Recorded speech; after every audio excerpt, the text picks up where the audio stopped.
Hello dear students, स्वागत है एक बार फिर से आपके अपने चैनल डिफेंस ट्यूटर में। तो आज की इस वीडियो में हम बात करने वाले हैं अपने कोऑर्डिनेट ज्योमेट्री के लेक्चर नंबर 3 को। इससे पहले कोऑर्डिनेट ज्योमेट्री पे 2 और भी लेक्चर्स को हमने दिया है, तो जिन लोगों ने उन लेक्चर्स को नहीं देखा है तो प्लेलिस्ट में जाकर आप सभी लेक्चर्स को देख सकते हैं। जैसा कि आपको पता है कि अभी हमारा 2D चल रहा है, इससे पहले आपके एग्जामिनेशन के रिगार्डिंग और भी अदर चैप्टर्स के लेक्चर्स को दिए गए हैं। सभी लेक्चर्स एक ही प्लेलिस्ट में डाल दिए गए हैं, तो जाइए उन प्लेलिस्ट को जाकर चेक कीजिए और एक एक वीडियोज़ को अच्छे से देखिए, ठीक है। तो चलिए बढ़ते हैं अपने इस वीडियोस की ओर। ये कोऑर्डिनेट ज्योमेट्री का लेक्चर 3 है और ये जैसे ही आपका कोऑर्डिनेट ज्योमेट्री खत्म होता है, ये लास्ट लेक्चर होगा कोऑर्डिनेट ज्योमेट्री पर। एक लेक्चर और होगा कोऑर्डिनेट ज्योमेट्री पर, जिसको कि हम प्रैक्टिस सेट के लिए आपको प्रोवाइड करवा देंगे, ठीक है। तो जो भी स्टूडेंट अभी तक बैचेस पीडीएफ बैचेस में नहीं जुड़े हैं, जिनको अभी तक सारे जो भी वीडियोस यहाँ पे दिए गए हैं उनके पीडीएफ को नहीं लिए हैं, तो जब सभी स्टूडेंट जरूर लीजिए। 89 रुपीज़ का पीडीएफ बैचेस को जरूर लीजिए, जाकि जितने भी आपको वीडियोज़ यहाँ पे प्रोवाइड करवाए गए हैं उन सभी वीडियोज़ के पीडीएफ आपके पास रहे, तो लास्ट टाइम में आप उसको अच्छे से रिवाइज भी कर सके, ठीक है। और ज़्यादा से ज़्यादा क्वेश्चन को जरूर प्रैक्टिस कीजिए, क्योंकि अभी लास्ट टाइम है आपके लिए प्रैक्टिस करने का। तो प्रैक्टिस जितना ज़्यादा कीजिएगा आप, उतना ज़्यादा आपको हेल्प मिलेगा, ठीक है।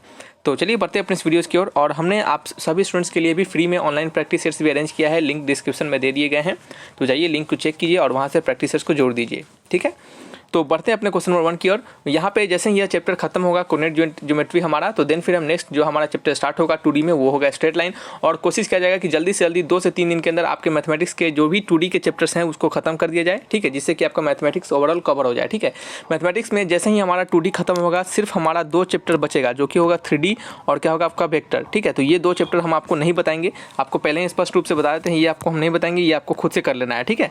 इसमें भी कुछ नहीं, आपको सिंपल फार्मूला बेस्ड ही है, आपको फार्मूला को ध्यान देना है और क्वेश्चन को बनाना है। समय बचेगा तो आपको करवाएंगे, नहीं तो हम सोच रहे हैं जैसे ही हमारा 2D खत्म हो उसके बाद प्रैक्टिस सेट्स को स्टार्ट किया जाए, सभी आपके कंबाइंड प्रैक्टिस सेट्स को, यानी सभी चैप्टर से कंबाइंड क्वेश्चंस वाले प्रैक्टिस सेट्स को, ठीक है। और बढ़ते हैं नंबर 1 क्वेश्चन की ओर। नंबर 1 क्वेश्चन में लिखा जा रहा है, पढ़ सकते हैं आप। यहाँ पे लिखा जा रहा है कि एक त्रिभुज की शीर्ष A 3,4 B -1,2 एवं C 2,3 है। बिंदु A से होकर जाने वाली माध्यिका यानी मीडियम की लंबाई क्या होगी। यानी vertices A 3,4 B -1,2 and C 2,3 of a triangle, then what is the length of the median passing through the point A। ठीक है, कहा जा रहा है कि किसी एक ट्रायंगल ABC का, जैसे मान लेते हैं ये हमारा ट्रायंगल क्या है, हमारा ABC है, हमने बनाया ट्रायंगल ABC। ये हमारा कितना है 3,4 है, B हमारा कितना है, B है हमारा -1,2, C कितना है हमारा, C है हमारा 2,3। तो कहा जा रहा है कि इन ट्रायंगल के A से पास हुआ जो मीडियन होगा, उस मीडियन का लंबाई कितना होगा, यानी उस मीडियम का लंबाई कितना होगा, ठीक है। तो हमारा जो मीडियम है वो A से पास हो रहा है, वो जो मीडियन है हमारा A से पास हो रहा है, तो इसी A, यानी मान लेते हैं ये A से पास होकर BC पॉइंट को D पे कट कर रहा होगा, तो इसी AD का आपसे लंबाई पूछा जा रहा है, इसी AD का आपसे लंबाई पूछा जा रहा है, ठीक है। AD इक्वल टू कितना होगा, तो आपको पता होगा। ये नहीं पता है तो आपको हम बता दें कि मीडियन का कंसेप्ट होता है कि अगर मीडियन किसी भी ट्रायंगल के किसी भी पॉइंट से अगर निकलता है और दूसरे हमारे जो साइड्स होते हैं, यानी कि किसी भी एक ट्रायंगल में जब हम किसी मीडियन को ड्रॉ करते हैं किसी एक पॉइंट से, और वो पॉइंट से जब हम ड्रॉ करते हैं, जैसे मान लेते हैं एक वर्टिसेस A से हम ड्रॉ करते हैं और ये हमारा ड्रॉ होने के बाद लाइन BC पे जाता है, तो वो लाइन BC को आधा आधा यानी इक्वल भागों में काटता है, ठीक है। मीडियन जो होता है वो हमारे किसी भी पॉइंट से यानी किसी भी वर्टिसेस से जब निकलता है तो दूसरे जो हमारे साइड्स की तरफ जाता है, तो उस साइड्स को क्या करता है, वो 2 इक्वल भागों में बांटता है। जैसे ये जो हमारा मीडियन AD है वो क्या कर रहा है, मीडियन AD का जो पॉइंट D है, ये D जो हमारा पॉइंट है वो BC लाइन को क्या कर रहा है, आपके 2 इक्वल भागों में बांट रहा है। यानी कहने का मतलब है कि BC जो है आपका, यानी ये जो D है वो क्या है आपके BC का मिड पॉइंट है, क्या है, D जो है आपके BC का मिड पॉइंट है। तो ये आपको फंडा होता है, ये कंसेप्ट होता है। ये कंसेप्ट नहीं पता रहेगा आप इसको नहीं बना पाइएगा, गारंटी की बात है, क्योंकि स्वाभाविक बात है आपको जब कंसेप्ट नहीं पता रहेगा तो आप कैसे बना पाइएगा। तो यहाँ से हमें क्या कंसेप्ट पता चला कि मीडियन का जो हमारा पॉइंट होता है, जब वो किसी भी एक साइड से एक पॉइंट से निकलता है, वर्टिसेस से निकलता है और दूसरे साइड्स की तरफ जाता है, तो वो जिस साइड्स पे उसका पॉइंट जाता है मीडियन का, वो मीडियन जो है वो जो पॉइंट है वो मीडियन को वो साइड को क्या करता है, इक्वल भागों में बांटता है, ठीक है। यानी कहने का मतलब है कि D जो है हमारा वो क्या है, मिड पॉइंट है BC का। तो यहाँ पे लिखते हैं कि D is the mid point क्या है हमारा, D is the mid point of BC। BC का वो क्या है आपका मिड पॉइंट है। सिंपल बात है, समझ में आ रहा है आपको। D इज़ द क्या है, मिड पॉइंट ऑफ BC है। देन फिर क्या करेंगे हम, हम क्या करेंगे, अब AD को निकालेंगे। तो D जो हमारा पॉइंट है वो क्या है आपका मिड पॉइंट है BC का, तो D को कैसे निकालेंगे, तो D इक्वल टू क्या हो जाएगा, हमने आपको बताया है कि मिड पॉइंट कैसे निकालते हैं। तो x कोऑर्डिनेट को जोड़ते हैं, उसको क्या करते हैं 2 से भाग करते हैं, फिर कॉमा लगाते हैं, फिर y कोऑर्डिनेट को जोड़ते हैं, उसको 2 से भाग करते हैं।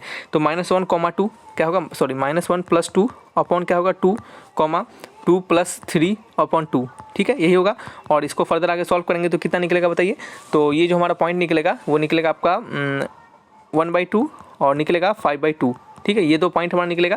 यानी डी का पॉइंट हमें पता चल चुका है, डी का पॉइंट हमें पता है, ए का पॉइंट हमें पता है। तो क्या हम किसी भी 2 पॉइंट से किसी भी लाइन की डिस्टेंस को नहीं निकाल सकते हैं क्या? बिल्कुल निकाल सकते हैं। हमने आपको स्टार्टिंग के लेक्चर में बताया है कि हमें ए पॉइंट पता है और डी पॉइंट पता है, तो ए डी का हम लेंथ को क्या कर सकते हैं, निकाल सकते हैं। कैसे?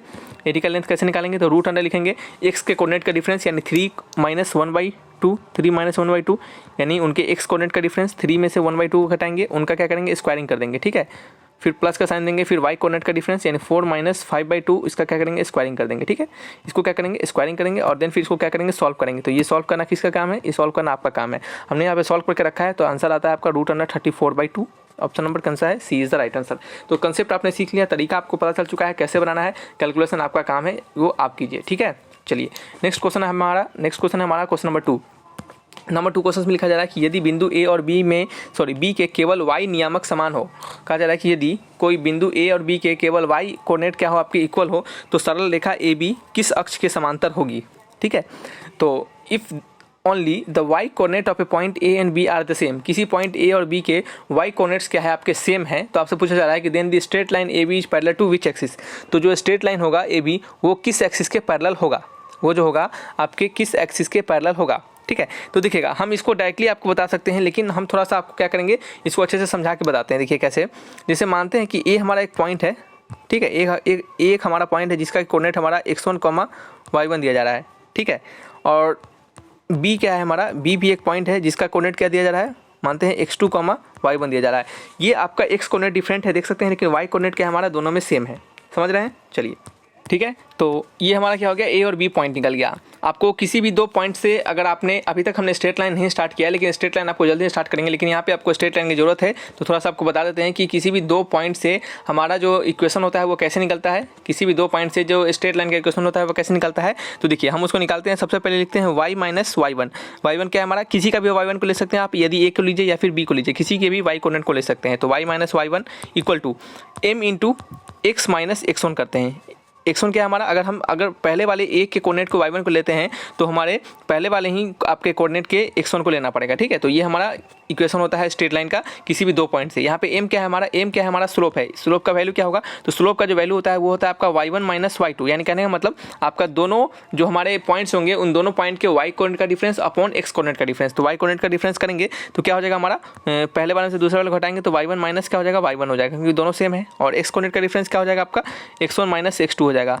ठीक है, देखिए ऐसा नहीं होता है कि आप x2 - x1 ही लीजिए। जब आप x2 - x1 लेते हैं तो y2 - y1 लीजिए। ठीक है, यानी कहने मतलब जैसे आप कह सकते हैं कि सीरीज बाय चलते हैं। जैसे अगर x1 में से x2 को घटाते हैं तो y1 में से y2 को घटाइए, फिर यदि आप x2 में से x1 को घटा रहे हैं तो इस वाले को इसमें से घटाइए, नहीं तो क्या होगा, आपका माइनस का अंतर पड़ जाता है। तो आप किसी से भी किसी को घटाइए, लेकिन जब a वाले को b से घटा रहे हैं तो ए वाले के ही एक्स कोऑर्डिनेट को बी वाले एक्स कोऑर्डिनेट से घटाइएगा, और ए वाले के ही वाई कोऑर्डिनेट को बी वाले वाई कोऑर्डिनेट से घटाइएगा। ठीक है, ऐसा नहीं कि कभी पहले वाला का ले लिए फिर बाद में दूसरे वाला का ले लिए तो गड़बड़ आ जाएगा। ठीक है, तो ये हमारा क्या होगा, एम का वैल्यू होगा। तो यहाँ पे हम एम को डाल देते हैं, तो y - y1 equal to y1 minus, अच्छा चलिए एम को डालने का मतलब क्या है यहाँ पे, अच्छा बताइए एम का वैल्यू क्या है। ये पहले वाला में है y1 - y1, तो ये वैल्यू ही 0 है, तो यहाँ पे 0 ही डाल देते हैं डायरेक्टली।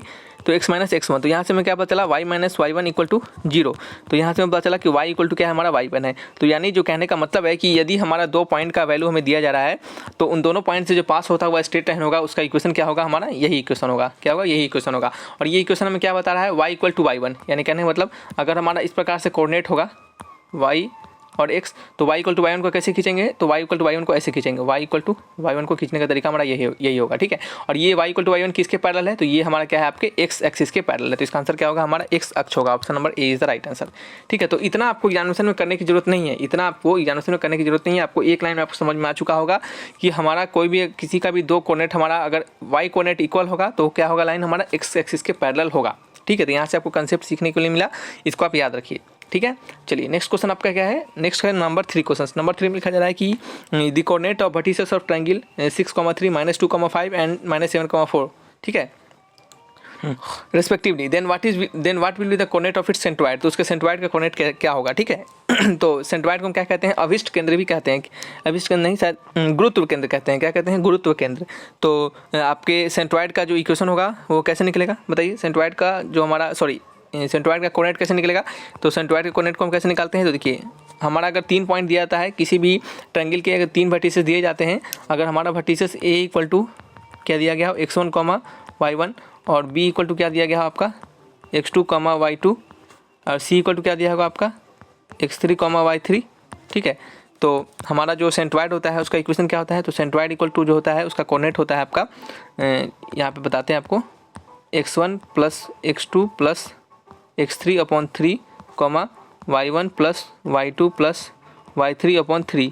ठीक है, यही होता है हमारा। ठीक है, तो इसके अनुसार हमारा क्या होता है आपका 3 पॉइंट दिए गए हैं, 3 वर्टिसेस दिए गए हैं, तो उससे सेंट्रॉइड का हमारा कोऑर्डिनेट इस प्रकार से हम निकालते हैं। तो बस इसी फार्मूला को क्या करेंगे यहाँ पे यूज करेंगे। तो सेंट्रॉइड इक्वल टू क्या हो जाएगा आपका 6 - 2 - 1 6 - 2 - 1 अपॉन 3 कॉमा क्या होगा आपका वाई कोऑर्डिनेट का सभी का सम 3 5 और 7 3 5 7 अपॉन 3। ठीक है, इसको फर्दर आगे सॉल्व करेंगे तो हमारा वैल्यू क्या निकलेगा बताइए। तो वैल्यू हमारा निकलेगा 6 - 2 -1 होगा ना, यहाँ पे गलती हो गया -1। तो क्या हो जाएगा आपका 3/3। ये कितना होगा 5 3 8 और 15/3। ठीक है, तो इसको सॉल्व करेंगे तो कितना निकलेगा 1 - 5। ऑप्शन नंबर कौन सा है, सॉरी 1 - 5 नहीं 1,5। Option number C is the right answer. ठीक है, समझ रहे हैं। चलिए नेक्स्ट क्वेश्चन क्या है हमारा। नेक्स्ट क्वेश्चन है नंबर 4। नंबर 4 में लिखा जा रहा है कि in triangle whose centroid is -2,1। क्या कह रहा है किसी ट्रायंगल में सेंट्रॉइड का वैल्यू -2,1 दिया जा रहा है। The coordinate of 2 of its vertices is -1 2 of vertices is 1, -3 and -5,2 then the coordinate of third vertices. तो आपको सेंट्रॉइड का इस बार क्या किया जा रहा है, थोड़ा सा डिफरेंस किया जाता है। थोड़ा सा डिफरेंस क्या किया जा रहा है कि पहले सेंट्रॉइड का आपको कोऑर्डिनेट दे दिया जा रहा है और 2 वर्टिसेस के कोऑर्डिनेट दे दिए जा रहे हैं। पूछा जा रहा है कि तीसरा वर्टिसेस का कोऑर्डिनेट हम कैसे फाइंड करेंगे। ठीक है, यही पूछा जा रहा है। तो हम मानते हैं कि थर्ड वर्टिसेस जो होगा, हम मानते हैं कि थर्ड वर्टिसेस इक्वल टू क्या होगा, मानते हैं x, y होगा। उनका कोऑर्डिनेट क्या होगा x, y होगा।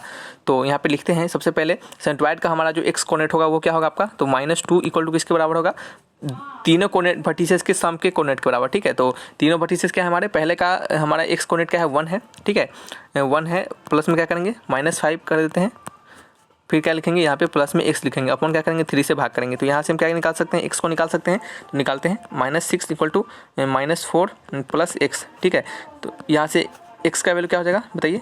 तो यहाँ से हमारा x का वैल्यू हो जाएगा आपका -2। क्या हो जाएगा -2 इज द राइट आंसर। तो x का कोऑर्डिनेट -2, ऑप्शन चेक करेंगे -2 हमारा सिर्फ ऑप्शन नंबर बी में मैच कर रहा है। तो हमारा इसका आंसर क्या होगा आपका, option number B is the right answer होगा। यहाँ पे हमें x कोऑर्डिनेट निकालने की जरूरत नहीं पड़ा, लेकिन फिर भी हम यहाँ पे एग्जाम तो दे नहीं रहे हैं, तो हमें x कोऑर्डिनेट निकालना चाहिए। तो निकाल के आपको दिखा देते हैं। लेकिन आप हमेशा इसी तरह कीजिएगा, यदि आपको ऑप्शन में एक ही ऑप्शन में -2 दे दिया जा रहा है और दूसरे किसी ऑप्शन में -2 नहीं दिया जा रहा है, तो आपको नेक्स्ट निकालने की जरूरत ही नहीं है। ठीक है, इससे क्या होगा, समय बच जाएगा आपका। तो निकाल लेते हैं इसे। यहाँ पे हम 1 इक्वल टू क्या हो जाएगा आपका, हो जाएगा यहाँ पे -6 + 2 + y अपॉन 3। ठीक है, तो क्या हो जाएगा आपको बताइए, 3 इक्वल टू -4 + y। तो यहाँ से हमारा y का वैल्यू क्या हो जाएगा आपका 7। क्या हो जाएगा, y का वैल्यू 7 आ जाएगा। ऑप्शन नंबर बी मैच कर रहा है बिल्कुल। ठीक है, चलिए नेक्स्ट क्वेश्चन हमारा नंबर 5 है। नंबर 5 में क्या लिखा जा रहा है पढ़िएगा। नंबर 5 में लिखा जा रहा है कि the triangle has having 2 vertices -3,1 and 0, -2। If the centroid of triangle is located at origin then which of the following third vertices. फिर से वही बात है कि आपको थोड़ा सा यहाँ पर बुर्बक बनाया जा रहा है। क्या बुर्बक बनाया जा रहा है कि सेंट्रॉइड जो है उसका कहा जा रहा है कि जो वो क्या हमारा ऑरिजिन पे है, यानी सेंट्रॉइड का कोऑर्डिनेट हमें दे दिया गया है 0,0। ठीक है, हम मानते हैं कि थर्ड वर्टिसेस जो है हमारा, थर्ड वर्टिक्स जो है उसका कोऑर्डिनेट क्या है आपका x, y है। ठीक है, तो हमारा कैसे निकलेगा x, y, यानी थर्ड वर्टिसेस कैसे निकालेंगे। तो हमारा सेंट्रॉइड का इक्वेशन 0 है, यानी कोऑर्डिनेट x कोऑर्डिनेट 0 है। तो वो किसके बराबर होगा, तो वो जो होगा आपका बराबर होगा किसके, -3 + 0 + x अपॉन 3 के बराबर होगा बिल्कुल। तो इसका वैल्यू क्या से निकल गया, x का वैल्यू हमारा निकल गया यहाँ से 3 निकल गया। ठीक है, तो ऑप्शन मैच करेंगे सबसे पहले कि x का कोऑर्डिनेट कोई 3 दिया जा रहा है, ऑप्शन ए दिया जा रहा है, तो ऑप्शन नंबर क्या होगा, ए इज द राइट आंसर। ठीक है, y कोऑर्डिनेट फिर से यहाँ पे हमें निकालने की जरूरत नहीं पड़ी, लेकिन फिर भी हम यहाँ पे निकालेंगे क्योंकि हमें यहाँ पे अभी एग्जामिनेशन नहीं देना है। ठीक है, तो हमें निकालना आना चाहिए। मान लेते हैं कभी कभी नहीं दिया जाता तो क्या करते, तो मान लीजिए 2 ऑप्शन में 3 दे दिया जाता तब तो आपको निकालना पड़ता ना, तो इस कारण से निकालना पड़ेगा हमें। तो यहाँ पे हम निकालते हैं तो 1 हो जाएगा, -2 हो जाएगा, + y अपॉन 3। क्या हो जाएगा आपका y इक्वल टू -1। ठीक है, तो ये क्या हो जाएगा आपका y इक्वल टू -1 नहीं +1 हो जाएगा। ठीक है, तो 3,1 option number A is the right answer. ठीक है, बड़े नेक्स्ट आपका नंबर 6 क्वेश्चन। नंबर 6 में क्या लिखा जा रहा है पढ़िए। द नंबर 6 में लिखा जा रहा है कि the in centre of triangle found by the point 0,3, 3,3 and 0,7 will be. ठीक है, तो अब यहाँ पे क्वेश्चन थोड़ा सा इन सेंटर पे रिलेटेड है। कहा जा रहा है कि जो किसी ट्रायंगल के आपको वर्टिसेस के पॉइंट दिए जा रहा है। ठीक है, कहा जा रहा है कि in centre of triangle found by the points इतना इतना एंड इतना। तो कहा जा रहा है कि एक ट्रायंगल है जिसको जो कि इतने इतने पॉइंट से क्या किया जा रहा है, फॉर्म किया जा रहा है। तो उस पॉइंट का यानी सॉरी उस ट्रायंगल का इन सेंटर का आपसे कोऑर्डिनेट पूछा जा रहा है। ठीक है, इन सेंटर का आपसे कोऑर्डिनेट पूछा जा रहा है। तो कैसे निकालेंगे? तो देखिए इन सेंटर को निकालने के लिए हम क्या करते हैं, सबसे पहले हमें वो जो आपके ट्रायंगल होते हैं उनके साइड्स का ज़रूरत पड़ता है। इन सेंटर के कोऑर्डिनेट को निकालने के लिए हमें ट्रायंगल के साइड्स का ज़रूरत पड़ता है, ठीक है। तो सबसे पहले हमें ट्रायंगल के साइड्स का ज़रूरत पड़ेगा, तो सबसे पहले ट्रायंगल के साइड्स को निकालेंगे और देन फिर क्या करेंगे, हम इन सेंटर को निकालेंगे। तो इन सेंटर का फॉर्मूला हम यहाँ पे आपको लिखते हैं, नोट करके बताते हैं आपको कि कैसे हम इन सेंटर को निकालते हैं और देन फिर क्या करेंगे, आपको हम बताएंगे कि इस क्वेश्चन को बनाकर। तो सबसे पहले बता दें कि कोई एक ट्रायंगल है हमारा ABC, ठीक है। ट्रायंगल है हमारा A, हमारा B और क्या हमारा C, ठीक है। तो इस ट्रायंगल ABC का कोऑर्डिनेट क्या होगा, तो इसका कोऑर्डिनेट हम मानते हैं कि A का कोऑर्डिनेट हमारा x1 y1, ठीक है। चलिए नेक्स्ट है हमारा B कोऑर्डिनेट क्या मानते हैं, x2 y2, C कोऑर्डिनेट क्या मानते हैं, x3 y3, ठीक है। समझ रहे हैं? अब चलिए हमें क्या निकालना है, इन सेंटर निकालना है, ठीक है। तो हम यहाँ पे लिखेंगे इन सेंटर उसका कोऑर्डिनेट। तो इन सेंटर का कोऑर्डिनेट कैसे लिखेंगे, तो हालांकि यहाँ पे जगह नहीं है, एक काम करते हैं यहाँ पे लिख लेते हैं, ठीक है। इन सेंटर का कोऑर्डिनेट कैसे निकलेगा, तो वो निकलेगा आपका ब्रैकेट देंगे हम और सबसे पहले उसका x कोऑर्डिनेट लिखेंगे और देन फिर क्या लिखेंगे, फिर उसका हम y कोऑर्डिनेट लिखेंगे, ठीक है। तो लिखते हैं यहाँ पे, तो हमारा जो x कोऑर्डिनेट होगा वो होता है आपका इन सेंटर का। और एक और बात जहाँ पे जान लीजिए कि जो हमारा ट्रायंगल है उस ट्रायंगल का जो साइड्स है, जो साइड से BC है, यानी वर्टिसेस A के अपोजिट साइड BC जो है उसका लेंथ हम A मानते हैं। A वर्टिसेस के अपोजिट्स यानी वर्टिसेस A के अपोजिट वाला जो उसका लेंथ है उसको क्या मानते हैं, हम A मानते हैं। B के अपोजिट वाला जो लेंथ है उसको हम B मानते हैं और C के अपोजिट वाले लेंथ को क्या मानते हैं, हम C मानते हैं, ठीक है। तो यहाँ से जो हमारा इन सेंटर निकलता है वो क्या निकलेगा, तो उसका फॉर्मूला होता है A into x1 plus B into x2 plus C into x3 upon क्या होगा, upon A plus B plus C, ठीक है। ये हमारा x कोऑर्डिनेट का वैल्यू हो गया। y कोऑर्डिनेट कैसे निकलेगा, फिर से वही करना है, A into y1 plus B into y2 plus C into y3, ठीक है, अपॉन क्या होगा A plus B plus C।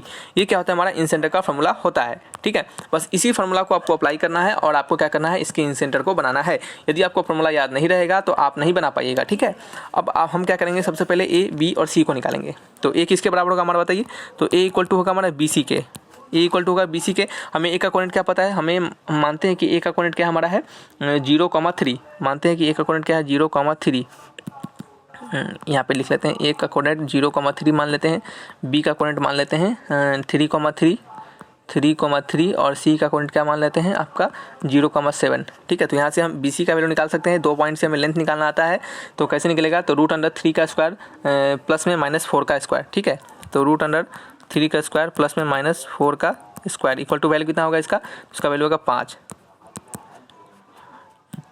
ठीक है। फिर क्या निकालेंगे, B का वैल्यू, B का लेंथ क्या हमारा AC के बराबर है, तो AC का हमने निकाल कर रखा है, वैल्यू आता है 4। C का हम निकालेंगे, C का वैल्यू होता है क्या आपका AB, जिसका की वैल्यू आता है 3, ठीक है। ये सब हमने निकाल के रखा है, तो आपका काम है आपको निकालना, ठीक है। निकालना हमने हर कुछ आपको अच्छे से एक एक चीज़ सिखाया है हमने स्टार्टिंग के लेक्चर से ही, तो आपको बार बार एक ही चीज़ बता के समय बर्बाद नहीं करना चाहते हैं, ठीक है। चलिए, तो ये हमने सभी के ABC को निकाल लिया। अब हम क्या करेंगे, उसके किसको निकालेंगे, अब वर्टिसेस को निकालेंगे, सॉरी इन सेंटर को निकालेंगे। तो क्वेश्चन नंबर 6 का आंसर है, ये क्या हमारा 6 का आंसर है। तो चलिए निकालते हैं। तो हमारा I इक्वल टू क्या हो जाएगा, बताइए। I का कोऑर्डिनेट हो जाएगा सबसे पहले A1, क्या है आपका x1, A इंटू x1, तो हमारा x1 तो 0 है, तो सिंपल क्या हो जाएगा हमारा A हो जाएगा, यानी पहले वाला तो वैल्यू ही 0 हो जाएगा, ठीक है। चलिए 0 प्लस क्या हो जाएगा हमारा B इंटू x2, तो B क्या हमारा है, B है हमारा 4 इंटू x2 कितना है आपका 3 है, तो 4 3 12 प्लस में उसी तरह नेक्स्ट हम आगे लिखेंगे C इंटू x3, ये भी क्या हो जाएगा हमारा 0 हो जाएगा। अपन क्या हो जाएगा A plus B plus C, यानी वैल्यू आएगा 12। फिर C निकालेंगे तो ये आपका आएगा 15 प्लस 12 प्लस 21, अपन क्या होगा हमारा 12, ठीक है। क्या होगा अपन 12। तो अब इसको सॉल्व कीजिए, सॉल्व करेंगे तो वैल्यू निकलेगा हमारा 1,4 I का वैल्यू निकल चुका है इन सेंटर का 1,4। ऑप्शन में मैच कर देंगे, option number C is the right answer, ठीक है। बढ़े नेक्स्ट क्वेश्चन की ओर। चलिए आइए बढ़ते हैं नेक्स्ट क्वेश्चन 7th की ओर। नंबर 7 में लिखा जा रहा है, पढ़िएगा। What will be the area of triangle whose vertices are 4,4, 3,-16 and 3,-2 respectively। कहा जा रहा है कि एरिया ऑफ ट्रायंगल बताइए जिसका कि वर्टिसेस आपको दिया गया हो, जिसका कि वर्टिसेस आपको दिया गया है, ठीक है। तो एरिया ऑफ ट्रायंगल कैसे निकालते हैं, तो चलिए देखते हैं यहाँ पे एरिया ऑफ ट्रायंगल कैसे निकालते हैं। तो यहाँ पे लिखते हैं सबसे पहले, देखिए अगर आपको वर्टिसेस दिया गया हो, आपका A का कोऑर्डिनेट अगर आपको x1, y1 दिया गया हो, फिर B का कोऑर्डिनेट अगर आपको x2, y2 दिया गया हो और C का कोऑर्डिनेट आपको x3, y3 दिया गया हो, तो यहाँ से ट्रायंगल का जो एरिया होता है वो किसके बराबर होता है, तो वो होता है आपका हाफ ऑफ, क्या होता है, हाफ ऑफ x1 ब्रैकेट में क्या होगा, हाफ ऑफ x1 ब्रैकेट में आपका y2 माइनस y3, क्या होगा y2 माइनस y3, ठीक है। फिर प्लस में अगर यहाँ पे x2 हो गया तो यहाँ पे क्या x1 हो गया तो यहाँ पे लिखेंगे x2 और x2 के बाद क्या आता है आपका y3 आता है तो क्या लिखेंगे आपका y3 माइनस y1 पहले वाला। फिर यहाँ पे क्या आएगा x3 आएगा तो x3 के बाद क्या आएगा आपका 3 है तो उसके बाद क्या आएगा 1 आएगा, क्या आएगा 1 आएगा तो यहाँ पे होगा y1 माइनस y2, क्या होगा y1 माइनस y2। ठीक है, समझ रहे हैं। अब चलिए ये क्या होता है हमारा ट्रायंगल का फॉर्मूला होता है, ये क्या होता है हमारे ट्रायंगल का फॉर्मूला होता है उसके एरिया निकालने का 3 भट्टीसे से, ट्रायंगल के एरिया निकालने का 3 भट्टीसे से यही हमारा फॉर्मूला होता है। आपको फॉर्मूला को याद करना है कैसे है तो देखिएगा, सबसे पहले 1 है तो फिर क्या आएगा y कोऑर्डिनेट का 2 माइनस 3, x2 लिखा गया है तो y कोऑर्डिनेट का 3 माइनस 1, 2 के बाद क्या आता है 3 और उसके बाद फिर 1 आता है, सीरीज वाइज आपको चलना है। फिर x3 लिख दिया हमने तो x3 का के बाद क्या लिखेंगे y के बारे में लिखेंगे तो y का क्या आएगा 1 और 2 आएगा, तो इस तरीके से क्या होगा इसका फॉर्मूला होगा। ठीक है, याद कर लीजिए इसको अच्छे से। अब इसी भी क्या करना है इसको बनाना है, इसी भी क्या करना है इसको बनाना है। तो हम a को मानते हैं 4,4, ठीक है, चलिए a को मानते हैं 4,4, b को मानते हैं 3,-16, c को मानते हैं 3,-2। ठीक है, यहाँ पे हम ट्रायंगल लिखते हैं हाफ ऑफ, अब लगाते हैं x1 क्या है हमारा 4 है। ठीक है, फिर क्या आपका y2 माइनस y3 यानी -16 और -2 यानी -16 + 4। ठीक है, सॉरी +4 नहीं +2 होगा ना, +2। ठीक है, फिर क्या लगेंगे प्लस का साइन देंगे और फिर यहाँ पे साइन देंगे और लिखेंगे यहाँ पे 3 और लिखेंगे -2 -4 प्लस में 3 4 + 16। ठीक है, ये हमारा वैल्यू होगा। इसको आगे सॉल्व करेंगे तो वैल्यू आएगा हमारा 1/2, यहाँ पे लिखेंगे -56 -18 और +60। ठीक है, इक्वल टू 1/2 इंटू -14। और एक बार याद रखिएगा, अगर आपको इसके अंदर निगेटिव भी आ जाए वैल्यू, इसके अंदर आपको निगेटिव भी आ जाए वैल्यू, देखिए इसको क्या करते हैं हटाते हैं। ठीक है, इसको क्या करते हैं मॉडुलस का साइन देते हैं। ठीक है, मॉडुलस का साइन, अब क्यों मॉडुलस का साइन देते हैं क्योंकि एरिया जो होता है हमारा निगेटिव में नहीं आ सकता, एरिया हमारा निगेटिव में नहीं आ सकता तो इसके अंदर मॉडुलस का साइन देंगे। अगर आपको यहाँ पे -14 आ रहा है तो बाहर निकल के क्या लिखना है आपको +14 लिखना है। ठीक है, तो ये आपका क्या आएगा हाफ ऑफ 14 यानी कितना आ जाएगा 7 यूनिट आ जाएगा, कितना 7 square into option number A is the right answer. ठीक है, आइए बढ़ते हैं नेक्स्ट क्वेश्चन नंबर 8 की ओर। नंबर 8 में क्या लिखा जा रहा है कि यदि 0 a, 0 0, b एंड 1, 1 एक रेखिक कॉलिनियर हो तो निम्नलिखित में से सही कौन है। ठीक है, आपसे कहा जा रहा है कि यदि ये हमारा तीनों के आपके कॉलिनियर होंगे तो इनमें से करेक्ट कौन सा है। ठीक है, तो याद रखिएगा कि इफ़ 3 पॉइंट्स क्या लिखा जाएगा, यहाँ पे हमको आपको कंसेप्ट लिखवाते हैं इफ़ 3 पॉइंट्स आर कोलिनियर। ठीक है, if 3 points are collinear then क्या लिखेंगे, देन जो एरिया ऑफ ट्रायंगल होता है, then area of triangle formed for MED formed by these 3 points is क्या होगा 0, यानी यहाँ पे डेल्टा का जो वैल्यू होगा वो क्या होगा 0 के बराबर होगा। यानी डेल्टा का वैल्यू यानी 0 के बराबर होगा। इसका मतलब क्या हो गया, इसका मतलब यही हुआ कि जो हमारा y2 minus y3 plus x2 y3 minus y1 plus x3 y1 minus y2 का वैल्यू जो होगा वो क्या होगा आपका 0 के बराबर होगा। और आपको क्या करना है, यहाँ से इसको मान लेना है, इसको क्या करना है एक कोऑर्डिनेट को इसको x1, y1, फिर इसको x2, y2, इसको x3, y3 मानना है। और जैसे हमने एरिया ऑफ ट्रायंगल यहाँ पे फाइंड किया है, कहाँ किया एरिया ऑफ ट्रायंगल जैसे हमने यहाँ पे फाइंड किया था प्रीवियस क्वेश्चन में, बस उसी तरीके से इसको बनाना है और उसको क्या करना है 0 के बराबर कर देना है। जब आप इसको 0 के बराबर कीजिएगा तो आपको आंसर मिल जाएगा, क्या होगा आंसर मिल जाएगा जिसका कि वैल्यू आता है ऑप्शन नंबर ए। क्या आता है ऑप्शन नंबर ए होता है। ठीक है, तो ये आपका काम रहेगा, आपको खुद से करना है। यहाँ पे हमने आपको कंसेप्ट सिखा दिया है, हमने आपको यहाँ पे कंसेप्ट बता दिया, हमारा काम यहाँ पे खत्म हो जाता है और आपका काम यहाँ पे शुरू होता है। ठीक है, तो ये आप करके देखिएगा, बिल्कुल उसी तरीके से आपको करना है। ठीक है, फालतू का एक ही डबल काम करने से फायदा नहीं है। चलिए नेक्स्ट आपका नंबर 9 क्वेश्चन। नंबर 9 में लिखा जा रहा है कि for what value of x point इतना एंड इतना विल बी कॉलिनियर। फिर से वही काम है, ये भी वही काम है हमारा। इसको हम क्या करते हैं आपके होमवर्क के तौर पे देते हैं, तो आप इसको होमवर्क के तौर पे बनाइए। ठीक है, इसका आंसर में आप लिख देते हैं हालांकि, ताकि क्या हो आपको बनाते समय प्रॉब्लम ना हो। ठीक है, तो यहाँ पे जो हमारा x का मान आता है तो आपसे क्या पूछा जा रहा है कि x का वैल्यू पूछा जा रहा है। ठीक है, तो यहाँ पे जो हमारा x का वैल्यू है, ठीक है, तो यहाँ से जो हमारा x का वैल्यू आता है वो आता है x = 1। ठीक है, ये क्या आपका आंसर है, यहाँ पे लिख देते हैं ऑप्शन नंबर ए क्या है इसका राइट आंसर है। तो आपको क्या करना है, ये बनाना है। कैसे बनाना है, बिल्कुल कॉलिनियर का लिए कंडीशन क्या होता है, कॉलिनियर का हमारा यही कंडीशन होता है। आप क्या कीजिए, इसको यहाँ से सॉल्व कीजिए। कॉलिनियर की हालांकि एक और कंडीशन होता है जहाँ की हम डिटर्मिनेंट का यूज करते हैं, तो वो आपको उतना जानने की जरूरत नहीं है। सिंपल आप इस फंडा को अप्लाई कीजिए, आपका आंसर बिल्कुल कम समय में आएगा। ठीक है, क्योंकि फिर से डिटर्मिनेंट को आपको 2 0 को आपको 0 के बराबर करना पड़ेगा, यानी उनके दो किसी भी एक रो या फिर किसी भी एक कॉलम के 2 एलिमेंट को 0 के बराबर करके आपको सॉल्व करना पड़ेगा, नहीं तो डिटर्मिनेंट क्या हो जाएगा लंबा सॉल्व होने लगेगा। ठीक है, तो ये सभी उसमें झंझट होता है, आप इस डायरेक्टली फॉर्मूला को अप्लाई कीजिएगा, आपके आंसर आएंगे।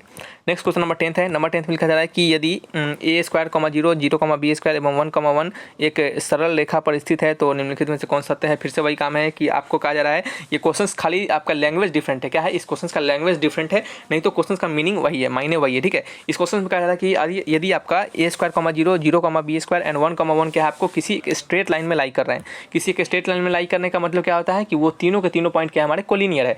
किसी स्ट्रेट लाइन में लाई करने का मतलब यही होता है कि तीनों पॉइंट हमारे कोलिनियर है, यानी फिर से हमारा क्या दिया जा रहा है यहाँ पे, कोलिनियर।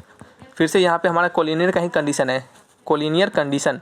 ठीक है, कोलिनियर कंडीशन है, तो कोलिनियर कंडीशन में क्या होता है, डेल्टा का वैल्यू क्या होता है हमारा 0 के बराबर होता है। ठीक है, तो 0 के बराबर होता है। यहाँ पे आप इसको वैल्यू को 0 के बराबर कीजिए तो आपका वैल्यू क्या निकलेगा, तो आपका वैल्यू निकलेगा option number A, option number A नहीं, ऑप्शन नंबर सी। क्या होगा, ऑप्शन नंबर सी क्या होगा, इसके रिगार्डिंग आंसर सही होगा। हमने बनाया है, आपको बता दिया है, और ये भी क्या है आपके होमवर्क के तौर पे है। आप इसको एक बार जरूर प्रैक्टिस कीजिए ताकि क्या हो, फार्मूला याद हो जाए। और क्या हो आपको, देखिए फार्मूला टेंशन क्या होता है, प्रॉब्लम क्या होता है कि फार्मूला आपको आता भी रहेगा और आप उस पर क्वेश्चन प्रैक्टिस नहीं कीजिएगा तो आपका हाथ फ्री नहीं होगा, आप वहाँ पर जाकर उलझने लगेगा। ठीक है, तो इसका आंसर थोड़ा सा प्रैक्टिस भी कीजिए। ठीक है, तो ये सभी दो तीन क्वेश्चन आपको प्रैक्टिस कीजिए और उसी बेस्ट पे है, तो आपके जरूर इसके आंसर आएंगे और अच्छे से आप बना पाइएगा। ठीक है, तो चलिए रखते हैं इस वीडियो को यहीं पे, मिलेंगे नेक्स्ट वीडियो में। Thanks for watching my video, तब तक के लिए बाय बाय।